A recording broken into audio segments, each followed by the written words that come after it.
नमस्कार. मालिकेच्या आजच्या भागामध्ये आपल्याला खूपच छान असा ट्विस्ट पाहायला मिळणार आहे. फायनली आरोही बरी होणार आहे आणि ती बरी होण्यामागे तिला मदत होणार आहे ती जानकीची. आणि आता जानकी आणि आरोही एकत्र खेळत असताना त्यांच्यामध्ये असलेला जो आनंद आहे जानकीला पाहून आरोहीजी खुश होते. त्यानंतर अनघा एक निर्णय घेणार आहे आणि संजनाने जी आग पेटवायचा वणवा पेटवायचा जो निर्णय घेतलेला असतो, अरुंधतीच्या दोन्ही सुनांना वेगळं करून तिला हे घर उद्ध्वस्त करायचं असतं, तो तिचा जो प्लॅन असतो तो सगळा प्लॅन फ्लॉप होताना आपल्याला पाहायला मिळणार आहे. आता हे सगळं कशा पद्धतीनं होणार आहे, नक्की काय घडणार आहे, हे आपल्याला या व्हिडिओमध्ये पाहायला मिळणार आहे. त्यासाठी हा व्हिडिओ शेवटपर्यंत पहा. तर इकडे आरोहीला सगळेजण समजून सांगत असतात. ती आता शुद्धीवर आलेली असते, ती बोलत असते. तेव्हा सगळेजण आरोहीला म्हणत असतात की आरोही, मला जे काय झालेलं आहे ते चुकीचंच आहे, परंतु या सगळ्यामुळे आता एक गोष्ट तुला करावी लागणार आहे आणि तुला समजून घ्यावं लागणार आहे आणि ही गोष्ट ॲक्सेप्ट करावी लागणार आहे. जे काय आयुष्यात घडलेलं आहे ते चुकीचंच आहे, ते वाईटच आहे. तेव्हा आरोही म्हणत असते की या सगळ्यामध्ये माझी चूक आहे, हे सगळं माझ्यामुळं झालेलं आहे, मी जबाबदार आहे. अनघा म्हणते की आरोही, अगं हा एक अपघात होता, असं काही नाही आहे. तेव्हा आरोही पुन्हा बोलायला लागते, बरोबर आहे गं. अनघा, मला सांग, आत्तापर्यंत तुझ्याकडून गाडीला एक साधा स्क्रॅचही कधी गेलेला नाही आणि मग त्याच दिवशी असं कसं झालं गं? म्हणजे त्याच दिवशी तू गाडी चालवताना कसं तुला हे सहन झालं नाही? आणि मला माहिती आहे हे सगळं का झालेलं आहे, कारण हे सगळं तू मुद्दामहून केलेलं आहे, असं आरोही बोलत असते. आणि तेव्हा मात्र अनघाला धक्का बसतो. अनघा अक्षरशः रडायला लागते, तिला कळतच नाही. आरोही म्हणत असते की तू माझं बाळ मारलेलं आहे, तू मुद्दामहून गाडी नीट चालवली नाहीस, या सगळ्याला तू जबाबदार आहे, हे सगळं तुझ्यामुळं झालेलं आहे. आणि आरोही वाटेल ते आरोप करत असते आणि इकडे बिचाऱ्या अनघाला खूपच वाईट वाटत असतं. अनघा म्हणत असते, नाही आरोही, मी तसं काही केलेलं नाही आहे. परंतु आरोही म्हणत असते की हे सगळं तूच केलेलं आहे, कारण तुलाच माझं बाळ नको होतं, तू माझ्या बाळाला मुद्दामहून मारलेलं आहे. हे सगळं आरोही बोलत असते. अक्षरशः ओरडून ओरडून चिडून सर्वांच्या समोर ती बोलत असते. ती या गोष्टीचा विचारच करत नाही की या सगळ्यामुळं अनघाला काय वाटेल. ती म्हणत असते की तुझ्याकडे तुझी जानकी आहे ना गं, म्हणून तर तू असं केलेलं आहे, तू माझा जरासाही विचार केलेला नाही आणि हे सगळं तू केलेलं आहे. हे सगळं ती बोलत असते. आणि त्याचबरोबर इकडे आरोही जे बोलते त्या सगळ्यामुळं इकडे खूप वाईट वाटत असतं. त्याचबरोबर आपल्याला पाहायला मिळत असतं की ह्या सगळ्या गोष्टींमुळं जो काही त्रास होणार आहे, जे सगळं काही होणार आहे ते अनघा बिचारी सहन करत असते. तिला कळतच नाही की काय होतं या सगळ्यामुळं कोणत्या गोष्टी पुढे येत आहेत. तिच्या लक्षातही येत नाही की यामुळं आता पुढे काय करायचं आहे. अनघा बिचारी रडायला सुरुवात करते. तिला कळत नाही की या सगळ्यातून मार्ग कसा काढायचा आहे. अनघा रडत असते. घरातील सगळेजण तिची समजूत घालत असतात, अनघाला शांत करत असतात. पण अनघा इकडे निघून जाते आणि आरोहीचं मात्र आरोपावर आरोप करणं चालूच असतं. ती म्हणत असते की हे सगळं जे झालेलं आहे ना ते अनघामुळं झालेलं आहे, या सगळ्याला अनघा जबाबदार आहे. अनघाला तिचं स्वतःचं बाळ आहे ना, म्हणून तिनं माझ्या बाळाचा विचार केलेला नाही आणि आज माझ्या बाळाची जी अवस्था झालेली आहे त्याचवेळी हे सगळं जे झालेलं आहे ते झालेलं आहे आणि या सगळ्याला जबाबदार आहे ती अनघा आहे. अनघा रडत असते. अनघा म्हणत असते, नाही आरोही गं, त्या दिवशी अचानक तू पॅनिक झाली, तुझं पोट दुखायला लागलं आणि तू सीट बेल्ट काढलेला होता, मग मी तुझ्याकडे लक्ष देत होते आणि त्यावेळेस असं घडलेलं आहे, असं म्हणत अनघा आरोहीची समजूत घालत असते. परंतु आरोही ही समजून घेण्याच्या मनस्थितीतच नसते. ती म्हणत असते की नाही, तुला काय फरक पडणार आहे का अनघा, माझं बाळ गेलेलं आहे, तुला काय माहिती काय त्रास असतो ते, तुझ्याकडे आहे ना तुझी मुलगी, त्यामुळं तुला काहीच फरक पडत नाही आहे. हे सगळं स्पष्टपणे आरोही बोलत असते आणि घरातील सर्वांनाही धक्का बसलेला असतो. हे आरोही काय बोलते, हे आरोही असं का बोलते, हा प्रश्न सर्वांनाच पडलेला असतो. घरातील सर्वजण पाहत असतात, आरोहीला समजून सांगण्याचा प्रयत्न करत असतात. नाही आरोही, असं काही घडलेलं नाही आहे, अनघाने हे सगळं मुद्दाम केलेलं नाही. परंतु इकडे आरोहीचा एकच हट्ट असतो की नाही, आज माझं बाळ गेलेलं आहे, त्याला जबाबदार आहे ती अनघा आहे. अरुंधती म्हणते की आरोही काय बोलतेस तू, वाटेल ते आरोप नको करूस. अगं तिनं काही केलेलं नाहीये, तिने उलट तुझ्यासाठी तुझ्या बाळासाठी किती घाई केली. मला सांग, हे जर इथे असतं तर घडायचं असतं, त्या गोष्टी घडतच असतात ना. मग तू असा का विचार करते की हे सगळं अनघामुळे झालेलं आहे. अगं तू चुकीचा विचार करते. तेव्हा आरोही म्हणते तुम्हाला काय माहिती मला काय त्रास होतोय ते, कारण तुम्हाला काही फरक पडत नाहीये ना. कारण बाळ माझं गेलेलं आहे, माझं या जगात कुणीच नव्हतं म्हणून मी खूप खुश होते. पण आता माझं बाळ या जगात नाहीये, माझं रक्ताचं कुणी नाहीये, तुम्ही सगळेजण आहात ना. आणि हे सगळं बोलत असताना आरोही जराही विचार करत नसते की समोरच्या माणसाला आपल्या बोलण्यामुळं त्रास होत आहे, आपण अशा पद्धतीनं नाही बोललं पाहिजे हेही तिच्या लक्षात येत नसतं. आणि ती मात्र बोलतच सोडत असते. आणि सगळेजण तिला समजून घेत असतात, जाऊ दे, तिच्यावरती जो दुःखाचा डोंगर कोसळलेला आहे त्यामुळे हे सगळं घडत आहे असं सगळेजण बोलत असतात. आणि त्याचबरोबर इकडे यश म्हणत असतो की अनघा, यश मात्र अनघाची समजूत घालत असतो, कारण अनघा आता रडतच तिथून बाहेर जाते. आरोहीचं स्पष्ट म्हणणं असतं की अनघामुळे माझं बाळ गेलेलं आहे आणि तुम्हाला कोणाला काहीही वाटत नाही.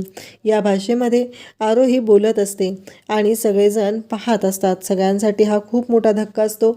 अरुंधती आरोहीला समजवण्याचा प्रयत्न करत असते, आरोही तू चुकीचा विचार करते, असं काहीही झालेलं नाही, यामध्ये कोणाचाही दोष नाही, तू कोणालाही आरोप करू नकोस, कोणावरही आरोप करू नको. जे काही घडलेलं आहे ते आपल्या नशिबाचा खेळ आहे. तिकडे अनिरुद्धही सांगत असतो की आरोही असा विचार नको करू, असं काही घडलेलं नाहीये. परंतु इकडे संजनाच्या मात्र मनामध्ये तिथे आनंदाचा पूर वाहू लागलेला असतो. तिला खूप छान वाटत असतं, कारण आता चला, आता आपल्या हातात आयतं कुलीत मिळालेलं आहे आणि आता आपण या संधीचा फायदा घ्यायचा आहे, हे सगळं संजनाने ठरवलेलं असतं. आणि त्याचबरोबर संजना विचार करत असते की काहीही झालं तरीही मी या कुटुंबाला सुखात राहू देणार नाही, या कुटुंबामध्ये दुःख आणण्याचाच प्रयत्न करणार आहे, हे सगळं तिने ठरवलेलं असतं. आणि त्याच पद्धतीने तिने सर्वांना त्रास देत असते.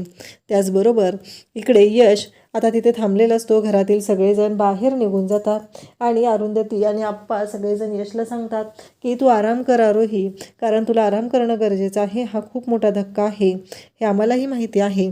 म्हणून सगळेजण समजूत घालत आहेत, सांगत आहेत की आरोही सगळं व्यवस्थित होणार आहे, अशी समजूत आरोहीची घालत असतात आणि सगळेजण तिथून जातात. इकडे अनिरुद्ध येतो. संजना खूप खुश असते. ते पाहून तो संजनाला म्हणू लागतो की संजना, तू एवढं खुश व्हायची काहीही गरज नाही, कारण काहीही झालं तरीही आत्ता तू या कोणत्याही गोष्टींमध्ये पडायचं नाही. तुला माहिती आहे का काय होणार आहे ते, त्या दोघींची जी भांडणं आहेत ना ती तात्पुरती आहेत, त्याच्यामध्ये तू पडू नकोस, असं अनिरुद्ध स्पष्टपणे सांगत असतो. अनिरुद्धचं असं म्हणणं असतं की संजना, त्या दोघींच्या मध्ये तू पडू नको. संजना म्हणते मी कशाला कोणाच्या मध्ये पडू. नाही, अनिरुद्ध म्हणतो नाही, तुझा जो स्वभाव आहे ना त्यावरून मी सांगतोय की तुझ्या डोक्यात प्लॅन चालू आहे आणि तू त्यांच्या दोघींच्या भांडणामध्ये खतपाणी घालायचं काम करणार आहे. तेव्हा संजना म्हणते कसं आहे, मला नेहमी वाटायचं की यांच्यामध्ये काहीतरी बिनसलं पाहिजे आणि आज ती संधी मला इथे मिळालेली आहे, कारण हे अरुंधतीला खूप अभिमान होता ना, तिच्या दोन्ही सुना गुण्या गोविंदांनी राहत आहेत आणि हे आपण दोघी म्हणायच्या आम्ही बहिणी बहिणी आहोत, बहिणी बहिणींसारखं राहतोय. आज मला बघायचं आहे की बहिणी बहिणी म्हणून कशा राहत आहेत ते, आणि त्यांच्यामध्ये कशी वादाची ठिणगी पडलेली आहे. आता तो वादाच्या ठिणगीला मी वणवा करणार आहे. इकडे अनिरुद्ध मात्र म्हणत असतो की हे बघ संजना, तू चुकीच्या पद्धतीनं विचार करत आहे आणि त्याचबरोबर तुझा जो हा काय विचार आहे तो पूर्णपणे चुकीचा आहे, असा विचार करू नकोस आणि अशी कोणतीही गोष्ट करू नकोस, असं अनिरुद्ध सांगत असतो. परंतु इकडे संजना मात्र ऐकायला तयार नसते. संजना म्हणत असते की ठीक आहे, तुला वाटतंय ना, नाही करत मी तसं काही, अरे पण मला मजा तरी बघता येईल ना. आणि अनिरुद्ध तिला समजून तिथून निघून जातो. आणि त्यावेळेस संजना म्हणते असं कसं, ही जर भांडणं पेटली तर मी या घरातल्या प्रत्येक माणसाला बाहेर काढू शकेल आणि मला तेच हवं आहे. मी या घरातल्या प्रत्येक माणसाला बाहेर काढणार आहे आणि हे घर माझं करायचं आहे. मला या घरावरती फक्त मला माझी सत्ता हवी आहे, याच गोष्टी मला हव्या आहेत आणि त्याचसाठी मी हे सर्व करत आहे. हे सगळं तिचं बोलणं चालू असतं. आणि काहीही झालं तरी हा अरुंधतीचा जो माज आहे तो उतरवणार आहे. या घरातील एका माणसाला मी इथून हाकलून देणार आहे, कारण अनिरुद्ध या घरामध्ये नमुने भरलेले आहेत. तुझीच मुलं, त्यांना तुझ्याबद्दल आधी खूप कळवळा होता म्हणून तुझ्या बाजूने होती. नंतर त्यांना वाटलं की तू चुकीचा आहे म्हणून कोर्टात तुझ्या विरोधात साक्ष दिली. आणि त्यानंतर काय केलं बघितलंस ना. त्यानंतर तर त्यांनी कहरच केलेला आहे. त्यांनी सरळ सरळ इथे अशा गोष्टी केलेल्या आहेत की ज्यामुळं तुझ्या मुलांनी तुला जेलमध्ये पाठवलेलं आहे. तेव्हा त्यांना खूप वाटलं ना की तू चांगला आहे, तुझ्या बाबतीत काय घडतंय, आणि म्हणून त्यांनी तुला जेलमध्ये पाठवलं का तर तुझ्यात सुधारणा झाली पाहिजे. हे सगळं संजना बोलत असते आणि अनिरुद्ध ऐकत असतो. अनिरुद्ध म्हणत असतो की हिचं जरा अति चाललेलं आहे. संजना मात्र म्हणत असते की हेच मला कळत नाही, नक्की तुझ्या मुलांच्या डोक्यात काय चालू असतं ते. कारण काहीही झालं तरीही त्यांना त्यांचंच पडलेलं असतं, त्यांना त्यांच्याच गोष्टी हव्या असतात आणि ते फक्त आणि फक्त स्वार्थासाठी तुझ्याजवळ येतात. हे सगळं बोललंच जात असतं. त्यानंतर आपल्याला पाहायला मिळतं की आता अनघा म्हणत असते की ताई, मी काहीच केलेलं नाही आहे. तुला खरंच सांगते, मी त्या दिवशी ना मी गाडी चालवत होते आणि आरोही अचानक अनकॉन्शियस झाली आणि तिच्या सीट बेल्ट तिनं काढलेला होता आणि मग मी गाडी साईडला घेण्यासाठी विचार करत होते आणि तेवढ्यातच आरोहीच्या या सीट बेल्ट काढण्यामुळं खूप मोठी घटना घडली आणि आरोही अनकॉन्शियस व्हायला लागलेली आणि तेवढ्यात समोरून आलेली गाडी मला दिसली नाही. खरंच असंच झालेलं होतं, मी मुद्दाम म्हणून काही केलेलं नाही आहे. तेव्हा घरातील सगळे अनघाला म्हणत असतात की अनघा, तू काळजी करू नकोस, तुझ्यामुळं काहीही झालेलं नाही आहे हे आम्हाला माहिती आहे, त्यामुळं तू टेन्शन घेऊ नकोस. तेव्हा अरुंधती तिला समजवत असते, हे बघ, तुझ्यामुळं काही घडलेलं नाही आहे अनघा, तू स्वतःला त्रास करून घेऊ नकोस. आम्हाला माहिती आहे ना, कारण जे घडायचं आहे ते इथं पण घडू शकलं असतं ना, जे नशिबात लिहिलेलं असतं ते कुठेही घडतच असतं, त्यामुळं विचार करू नकोस असं म्हणत सगळेजण अनघाची समजूत घालत असतात. आणि इकडे यश येतो आणि यश म्हणू लागतो की अनघा, अगं तू चुकीच्या पद्धतीनं बोलत आहेस. अगं आरोही, माहिती आहे ना तुला कशी, आत्ता तिची मनस्थिती ठीक नाही आहे. आता ती जे काय बोललेली आहे ना त्याच्यासाठी मी तुझी माफी मागतो आरोहीच्या वतीने, कारण आरोहीच्या मनात तसं काहीही नाही, कारण तिच्या डोक्यात काहीतरी विचित्र सुरू आहे, त्याच्यामुळे हे सगळं घडत आहे. आणि असं म्हणत यशने अनघाच्या समोर हात जोडलेले आहेत. अनघा म्हणते, तसं नाही रे यश, मी तरी कुठं काय म्हणते की मला तसं वाटतंय, कारण मला ना अनघा म्हणते की मला ना आरोहीचीच काळजी वाटत आहे, मला बाकीच्या दुसऱ्या गोष्टींबद्दल नाही काय म्हणायचं, कारण जे काय घडत आहे ना ते आरोहीच्या हितासाठी नाही आहे. मी तर ईशा म्हणत असते की अनघा, तुला माहिती आहे ना, अगं असं परिस्थितीमध्ये असं होऊ शकतं, आता तिचं बरं वाटत नाही आहे ना, तिला ती अनकॉन्शियस आहे ना, तू अशा पेशंटला हँडल केलेलं आहे ना, मग तूच तिला त्यातून बाहेर काढू शकतेस. अनघा म्हणते, हो ग, म्हणून तर मी शांत आहे, पण आज तिचं बाळ गेलेलं आहे ना, हा धक्का खूप मोठा आहे, या धक्क्यातून तिला बाहेर काढणंही तेवढंच गरजेचं आहे असं अनघा बोलत असते. तेव्हा यश म्हणत असतो की हे बघ, आईने डॉक्टरांशी बोलून तो अपघाताचं सीन रिक्रिएट करायचं जे ठरवलेलं होतं त्या सगळ्याचा आपल्याला खूप फायदा झालेला आहे. आणि आज आरोही त्या धक्क्यातून बाहेर आलेली आहे, ते फक्त आणि फक्त तुझ्यामुळं आणि आईमुळं आलेले आहे. नाहीतर आरोहीला आहे त्या कंडिशनमध्ये सांभाळणं, ॲक्सेप्ट करणं आपल्यासाठी किती अवघड झालं असतं असं यश बोलत असतो. आणि उलट अनघा, आजपर्यंत या घरामध्ये तू कधीच कोणाचा वाईट विचार केलेला नाही, प्रत्येक वेळेस सगळ्यांच्या चांगल्याचाच विचार केलेला आहे.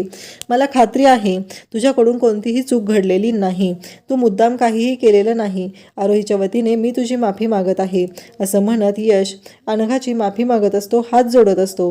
त्यावेळेस कांचनलाही बरं वाटतं, कारण अनघाला समजून घेतलेलं आहे यशनं, अन्यथा दुसरा कोणता नवरा असता आणि बायको आरोप करत आहे म्हटलं की त्यानेही तिची बाजू घेऊन घरामध्ये कलह निर्माण केला असता. पण इथे यशने ते केलेलं नाही, शांतपणे समजून घेतलेलं आहे. इकडे आरोही रूममध्ये असते, तेवढ्यात संजना येते. आरोहीला माहिती आहे की संजना किती वाईट आहे, ती काय काय मनात भरवू शकते आणि आरोही ती शांतच उभी असते. तेव्हा संजना तिला म्हणू लागते की येऊ का आतमध्ये. आरोही म्हणते हां, आणि मग संजना आतमध्ये येते. आरोही शांत उभी असते, तिच्याकडे बघतही नाही. तेव्हा संजना म्हणते की कसं आहे माहिती आहे का आरोही, अनघाने नीट गाडी चालवायला हवी होती, कारण तिने याच्या आधी कधीही गाडीला साधा स्क्रॅचही जाऊ दिलेला नाही, मग आजच का असं झालेलं आहे, का तिने व्यवस्थित गाडी चालवली नाही तुला माहिती आहे का? कारण तिला काही फरकच पडत नव्हता, तिने फक्त विचार केलेला होता तो म्हणजे स्वतःचा स्वार्थी विचार केलेला होता. तुझ्या पोटात बाळ आहे हे तिला माहिती होतं ना, मग तिने शांतपणे का गाडी चालवली नाही? तुला त्रास होत होता तर गाडी साईडला का घेतली नाही? हे सगळं संजना बोलत असते आणि आरोहीच्या मनात आणखी भडका निर्माण करत असते. ती म्हणत असते की एवढंच वाटतं ना, मग तू म्हणून बघ तिला की तिच्याकडे जानकी आहे ना, दे म्हणावं जानकी मला, बघूया देते का. तुझ्यावर खूप प्रेम आहे ना तिचं, मग बघ तू चेक कर तिला, म्हणून बघ तिला की देईल का ती तुला जानकी. नाही, तिनं जर तुला जानकी दिली तर समजूया आपण. तर इकडे आरोही म्हणते काय, आणि आरोहीला धक्का बसतो. आरोही विचार करू लागते, खरंच जानकी जर मला तिनं दिली तर. आरोही हा विचारच करत नाही की आपलं बाळ, छोटंसं बाळ अजून जन्माला यायचं होतं, ते गेलेलं आहे तरी आपल्याला एवढा त्रास होतोय. आणि आता 2 वर्षाची झालेली जानकी जर आपण अनघाकडे मागितली तर अनघाला किती त्रास होईल, या गोष्टीचा विचारही इकडे आरोहीच्या मनात येत नाही.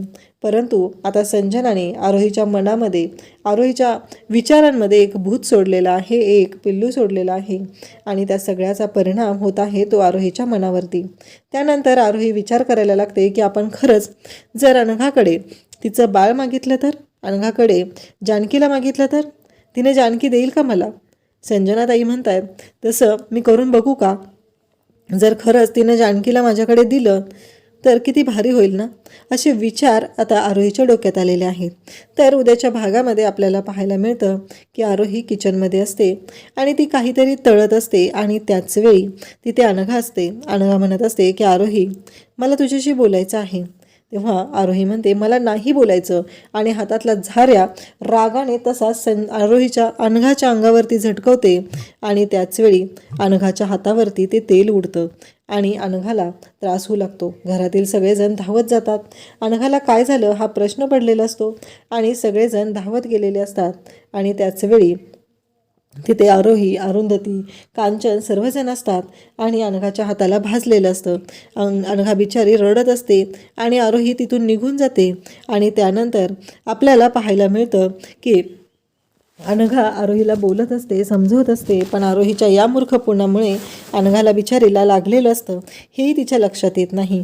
घरातील सगळ्यांना काळजी वाटत असते. त्यानंतर यश अनघाकडे गेलेला असतो आणि आरोहीशी बोलत असतो. तो आरोहीला म्हणत असतो की आरोही तू अशा पद्धतीनं वागायला नको होतं, अनघाच्या हाताला भाजलेलं आहे. त्यावेळेस संजना तिथे येते आणि संजना म्हणू लागते की किती रे 3-4 तेलाचे थेंब पडले असतील, 3-4 फोड आले असतील तिच्या हातावरती, तर तुम्ही सगळेजण तिची एवढी काळजी घेत आहात, पण आरोहीचं बाळ गेलेलं आहे, त्या गोष्टीमुळे आरोहीच्या मनावर ज्या जखमा झालेल्या आहेत त्याचं काय, हा प्रश्न संजनाने उपस्थित केलेला आहे आणि आरोहीच्या बाजूने ती बोललेली आहे. त्यामुळं आरोहीच्या मनात आणखीनच विष पेरलं जात आहे घरातील प्रत्येकाबद्दल. आणि इकडे यश मात्र थोडासा घाबरलेला आहे. या आरोहीला कसं समजवायचं हा प्रश्न पडलेला आहे आणि यशच्या लक्षात आलेला आहे की हे सगळं करणारी संजना आहे, म्हणजे माझ्या आरोहीला सगळ्यांच्या विरोधात भडकवणारी संजना आहे, हे आता यशच्या लक्षात आलेलं आहे. त्यानंतर आपल्याला पाहायला मिळतं की आरोही ही जानकीबरोबर खेळत असते.